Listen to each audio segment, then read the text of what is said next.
Shalom Ouvracha les amis, bienvenue à tous sur la chaîne Lirvot Shabbat Kodesh. Première halakha, est-il permis de mettre un pansement adhésif sur une plaie durant Shabbat? La réponse est qu'il est permis de mettre un pansement adhésif. On peut même déchirer le papier protecteur du pansement adhésif sans aucun problème. Si on peut éviter de le déchirer, c'est préférable, sinon c'est pas grave.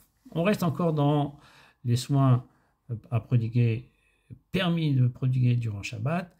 J'ai une personne, un enfant ou une personne âgée qui n'arrive pas à avaler des médicaments, j'ai le droit de piler, d'écraser, de moudre son médicament pour qu'il avale de façon plus agréable et plus facile.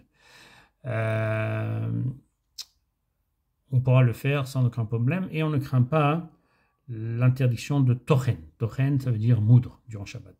Il est permis aussi durant Shabbat de couper un oignon dans une pièce pour qu'une personne qui est enrhumée puisse respirer mieux.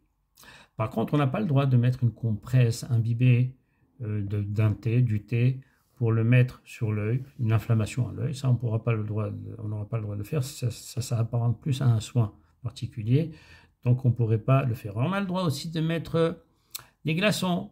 Un enfant s'est fait une bosse, ou on a une partie du corps qui s'est enflée, on aura le droit de mettre des glaçons dessus pour soulager la douleur. Deuxième halakha, est-ce qu'il y a une obligation de faire la Seudat Melavé Malka? La Seudat Melavé Malka, c'est le 4e repas de Shabbat, entre parenthèses, entre guillemets, c'est le repas que l'on prend pour accompagner la reine Shabbat. Melavé Malka, ça veut dire accompagner, escorter la reine. Alors, il y a des avis différents. Certains poskim, décisionnaires, pensent que c'est une obligation de faire cette Seuda. D'autres disent c'est pas une obligation, c'est très important, mais ce n'est pas une obligation au même titre que les autres Seudot, mais on s'efforcera de la faire le plus possible. Il y a une discussion, est-ce qu'il faut manger du pain ou pas dans cette Seuda?